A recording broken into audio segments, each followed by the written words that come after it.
जय हिंद दोस्तों, आप सभी को रियल एजुकेशन चैनल पर स्वागत है। तो आप लोग कैसे हैं? मैं उम्मीद करता हूं कि आप लोग स्वस्थ मस्त और ज़बरदस्त होंगे। आप लोग की तैयारी भी बहुत जहर लेवल पर तैयारी किए होंगे।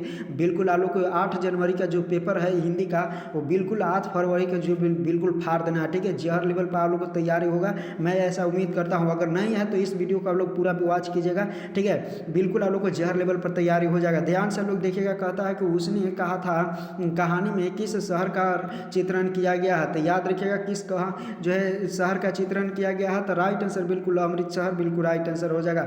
नेक्स्ट प्रश्न कहता है कि लहना सिंह के गांव का क्या नाम था। लहना सिंह के गांव का नाम मांझे था, बिल्कुल राइट आंसर याद रखिएगा बी हो जाएगा।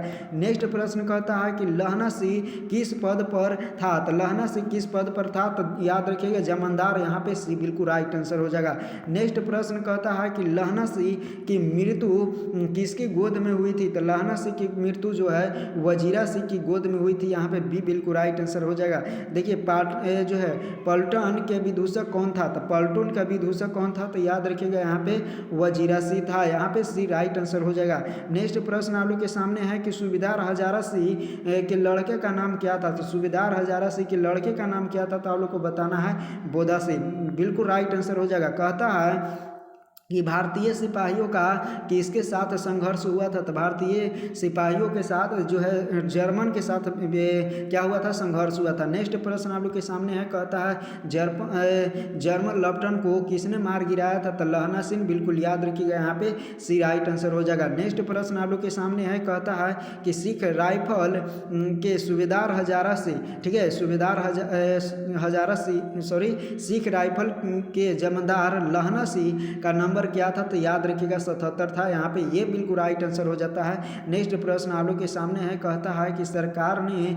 सूबेदार को जमीन कहाँ दिया था। तो याद रखिएगा यहाँ पे लायनपुर में दिया था, बिल्कुल डी राइट आंसर हो जाएगा। नेक्स्ट प्रश्न आप लोग के सामने है। कहता है गुलेरी जी का जन्म हुआ था। तो गुलेरी जी का जन्म कब हुआ, कहाँ हुआ था। तो जयपुर राजस्थान में हुआ था, राइट आंसर याद रखिएगा। सुखमय जीवन किसकी रचना है।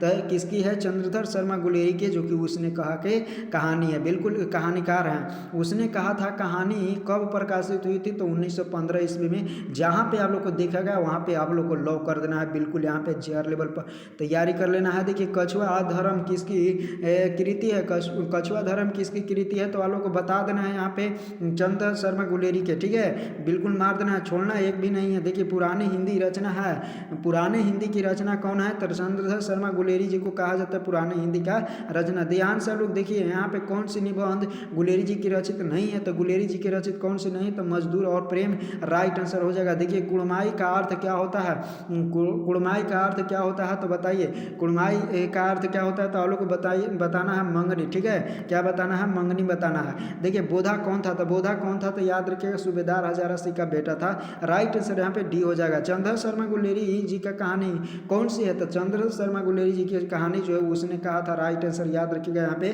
सी हो जाता है। कहता है कि कौन सी रचना कहानी चंद्र शर्मा गुलेरी की लिखी हुई है। तो कौन सी जो है कहानी चंद्र शर्मा गुलेरी की लिखी हुई है। तो राइट आंसर याद रखिएगा नहीं लिखी हुई है, तो यहाँ पे कफन हो जाएगा, ठीक है, याद रखिएगा यहाँ पे कौन सी चंद्र शर्मा गुलेरी जी की कहानी नहीं लिखी हुई है। तो कफन बिल्कुल राइट आंसर हो जाएगा। ध्यान से लोग देखते रहिए, यहाँ पे क्या हो जाएगा, डी बिल्कुल राइट आंसर हो जाएगा। नेक्स्ट प्रश्न आप लोग के सामने है। कहता है गुलेरी जी किस गांव में मूल निवास थे। तो गुलेरी जी याद रखिएगा जो है गुलेर नामक स्थान पर इनका जो है मूल निवास था। नेक्स्ट प्रश्न आप लोग के सामने है। कहता है उसने कहा था कहानी के कहानीकार कौन है। तो कौन है, तो बताइए। उसने कहा था बिल्कुल चंद्र शर्मा गुलेरी, यहाँ पे राइट आंसर सी हो जाता है। नेक्स्ट प्रश्न आप लोग के सामने है कि चंद्र शर्मा गुलेरी किस युग के कहानीकार हैं। तो किस युग के कहानीकार है, राइट आंसर बिल्कुल याद रखिएगा द्विवेदी युग, यहाँ पे ये राइट आंसर हो जाएगा।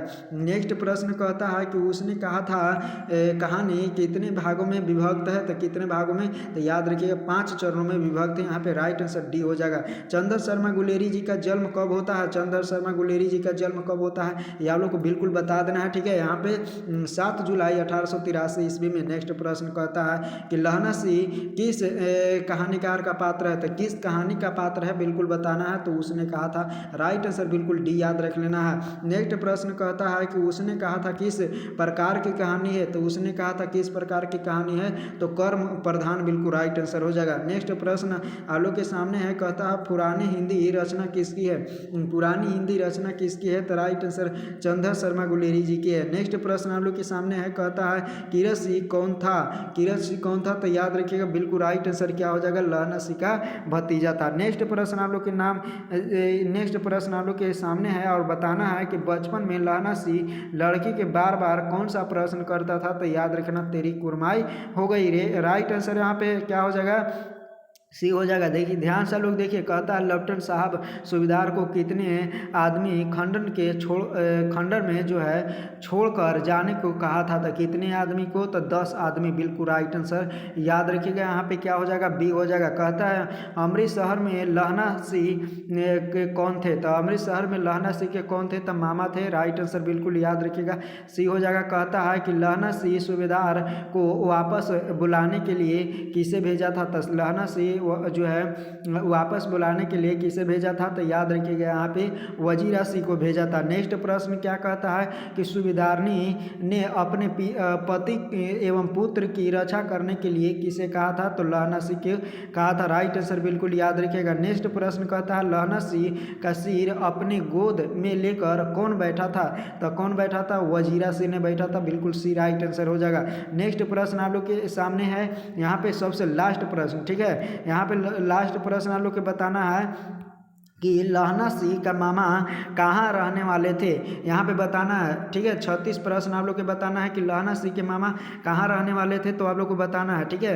ये आप लोग को कमेंट में बता देना है। बिल्कुल आप लोग ध्यान से देखिए, हम लोग कितना कर लिए। तो यहाँ पे हम लोग कर लिए बिल्कुल बातचीत ख़त्म हो गया, और यहाँ पे कर लिए उसने कहा था, यहाँ पे ख़त्म कर लिए। अब हम लोग चलते हैं तीसरा प्रश्न, तीसरा चैप्टर के साथ। तो तीसरा चैप्टर सबसे पहले देखने के लिए चैनल को सब्सक्राइब जरूर कर दीजिए। मिलेंगे हम लोग नेक्स्ट वीडियो में, तब तक के लिए जय हिंद।